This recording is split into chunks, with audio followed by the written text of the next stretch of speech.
আচ্ছা বলো। এইটা তো আমি মার খাবো, চাঁদনি আপা আমাকে মারবে না। আমি সিরিয়াস উঠে চলে যাবো এখন। না না না, ওইটা না। তারকাদের বিয়ে টিকে না, কথাটা কি সত্যি? আপনার কি মূল্যায়ন, আপনি কি বলবেন? No comment. ওকে। 5 বছরের জন্য দেশ পরিচালনার দায়িত্ব পেলে কোন কোন বিষয়গুলোকে পরিবর্তন করতে চাইবেন, কিংবা কোন কোন বিষয়গুলোকে নিয়ে কাজ করতে চাইবেন? আর কি তুমি তোমার জায়গা থেকে বলো, তুমি 2বার জাতীয় চলচ্চিত্র পুরস্কার পেয়েছো, তুমি কি সংস্কৃতি অঙ্গনে পরিবর্তন নিয়ে আসবে? আমি পুরো বাংলাদেশকেই চাবো পরিবর্তন করতে, যতটুকু করা যায়। কি কি বিষয়ে তুমি একটু? আমি অবশ্যই চাবো বৃদ্ধদের জন্য একটা জায়গা করতে, এতিমদের জন্য একটা জায়গা করতে, এবং ফ্যাসিলিটিস দিব হচ্ছে থার্ড জেন্ডার যারা আছে, যারা কাজকর্ম পাচ্ছে না, তাদেরকে একটা জায়গা সরকারিভাবে যেন ওরা একটা কোনো জায়গায় কাজ করে। আর যেটা বলবো যে একটা যারা গরিব, মানে খুবই গরিব, তাদের জন্য একটা জায়গা করতে, যে তারা মনে করে একটা জোনে থাকবে, যে জোনটাতে থেকে ওদের বের হওয়ার দরকার নেই, ওই জন্য ওরা জিনিসটা তৈরি করবে, ওরা ওখান থেকে তৈরি করবে, ওটাই খাবে, ওটা দিয়ে জীবনকে চালাবে আর কি, সামনে নিয়ে যাবে। এইবার বলবো আমি সংস্কৃতি অঙ্গনে নাচটাকে নিয়ে আগে অনেক বেশি করতে হবে, কারণ বাংলাদেশের আনাচে কানাচে অনেক নৃত্যশিল্পী আছে।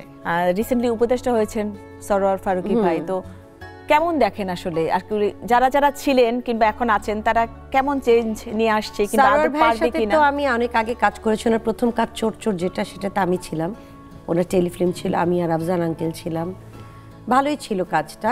তারপরে ওনার সাথে খুব যে একটা কাজ হয়েছে তা না, বাট উনি কাজ করতে চায়, ভালো কাজ করতে চায়, এটা বরাবরই ওনার ভিতরে প্রেরণা ছিল। তাই আমি আশা করি যেহেতু উনি উপদেষ্টা হয়েছে, ওনার প্রতি অবশ্যই সম্মান আমি দিব, এবং চাই যে উনি অনেক ভালো ভালো কাজ করুক, এবং যাদেরকে নিয়ে মানুষ কাজ করছে না, উপদেষ্টা উনি তো হয়েছেনই, যেমন আমার মতো অনেকেই আছে অভিমান করে দেশের বাইরে চলে গিয়েছে, তাদেরকে একত্রে করে যারা আসলে কাজ করতে ইচ্ছুক তাদেরকে নিয়ে কাজ করা ওনার উচিত। তারকাদের অনেক বিষয়, ব্যক্তিগত বিষয় বলতে কিছু নেই, হ্যাঁ, আর কি তুমি পার্সোনাল অপিনিয়ন দিবে, খুব পার্সোনাল বিষয়কে তারা আড়ালে রাখতে পারে না। তারকারা হয়তো অনেক তারকা পারে কিংবা মেনটেন করে, আবার অনেকে সেটা করে না। কি বলবো, এটা খোলা পাতার মতো, আসলে প্রত্যেকটা মানে তারকা তাদের লাইফটা আসলে খোলা পাতার মতো। মনে করো যে কোথাও গেলে এই নুডলস কিনছো, কথার কথা, পাশ দিয়ে হয়তো তোমার ভক্ত গেল বা নর্মাল একটা মানুষ গেল, দেখলো কি কিনলো, বাসায় আসবে, এসে বলবে জানো আজকে অমুককে দেখেছি এই নুডলসটা কিনতে।